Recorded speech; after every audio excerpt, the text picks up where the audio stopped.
Sophie King Cool here with Mike from Rabid Flesh Eaters. How you doing, man? Physically okay, but mentally going stir crazy like everyone else. I bet, dude. It's challenging times out there. Hell yeah. Now, I just watched the video for The Fall, man. That was awesome. Hell yeah. Definitely put a lot of work into that one. Now, how did you guys come up with the concept for this video?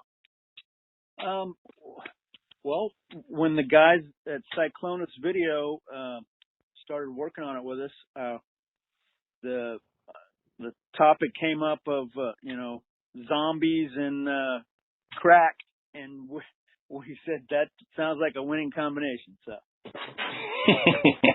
now, for the people that are listening right now and they aren't familiar with the video at all, what goes on is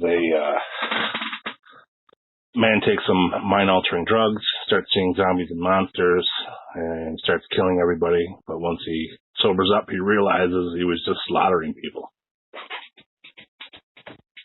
Yeah, kind of, out of his mind and, imagining everybody attacking him when in reality he was the one attacking everyone else.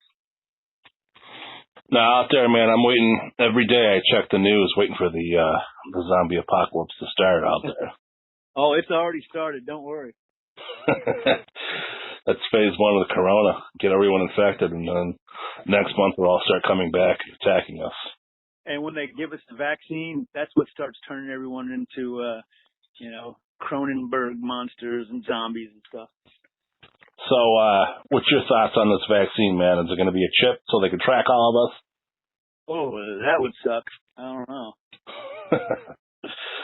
It's getting crazy out there. You hear different theories every day, and people are, I think, is just locked down and got too much time on their hands.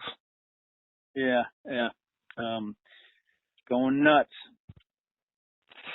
Now, you guys have the full album coming out, R.F.E. Yeah. And you have Bruce Corbett's final recorded track on there. Is that right? Yeah.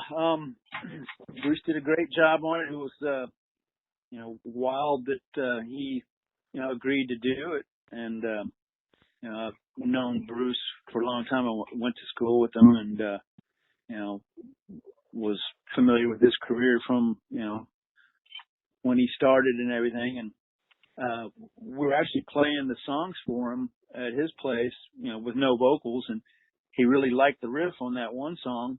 For some reason, I just asked him if he felt like he wanted to sing on it, and he said yes. So, you never know what'll happen unless you ask.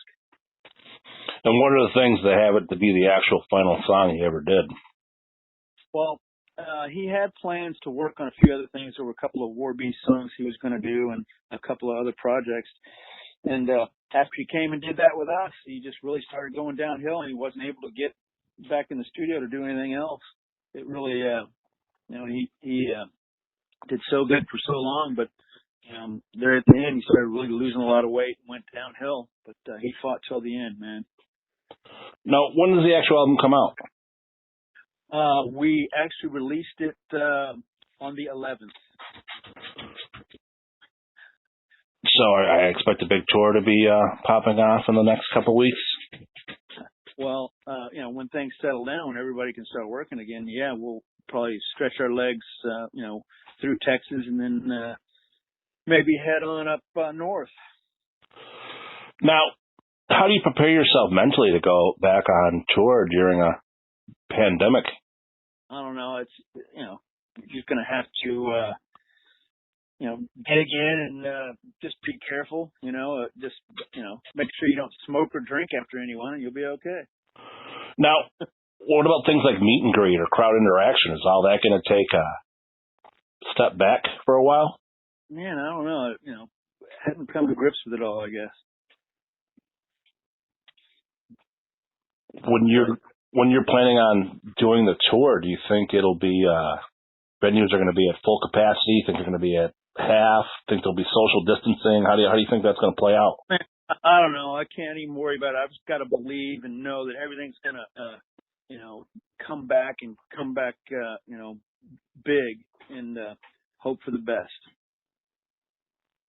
Now, when all that goes through, what are the plans? Are you guys going to jump right on the road as soon as you can get, or are you going to wait to see how this plays out? Yeah, maybe we'll stick our feet in the water, like I said, just with a regional Texas tour to see how things are going. From Dallas, Fort Worth to Austin, Houston, San Antonio, and who knows, maybe El Paso before we start heading up north. See, it's going to be interesting to play out. I mean, I'm sure you're going to want to see some big mosh pit going on for your songs, but I mean, I don't know if anyone's going to want to get that close to each other. Right. I hear you. It's going to be a change for sure, man. I mean, I don't know if we're ever going to get to see the things we're used to anytime soon. Well, eventually, we'll get back to where we were, hopefully. Now, how does this play out for you during the downtime? How are you keeping yourself busy? Well, I've been writing all kinds of stuff. I think I've got like a whole hardcore album worth of songs ready to go, and my singer's got like a whole Red Dirt country album written. So we'll see. We're gonna have all kinds of stuff in the can after this. Now, how do you guys keep in contact with each other? Are you guys doing Skype or just phone calls? What are you guys doing? Well, since we're cavemen, we normally stick with phone calls. We've learned how to Skype. We did our first Skype interview the other day. It didn't go too well because I think all our Wi-Fi's were, having a hard time. But, we do FaceTime. See, it's such a change, man, getting used to doing these kind of things. Who would have thought that we'd be all locked in our house, not able to communicate? I mean, even people that you're just a little leery about getting close to at this point in time. Yeah, it is crazy. Makes you think. I mean, this is history being written as we speak. Yeah. Well, hopefully it'll all work out. Now, is there any more videos coming up for you guys? You guys got anything already shot? Yeah. Well, I mean, did you see the lycanthrope video? Oh, yeah.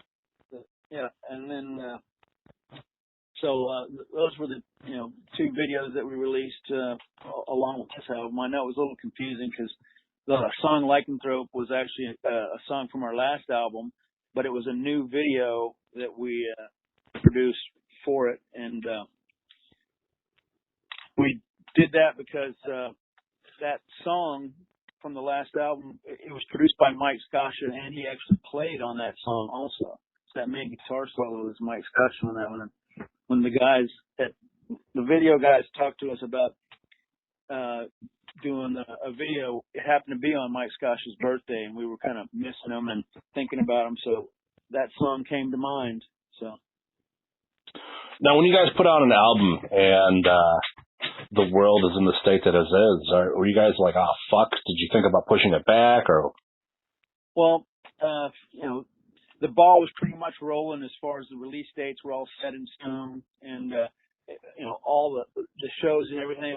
It definitely was a big disappointment and inconvenient. But I'm sure that when everything comes back, we'll be able to support it.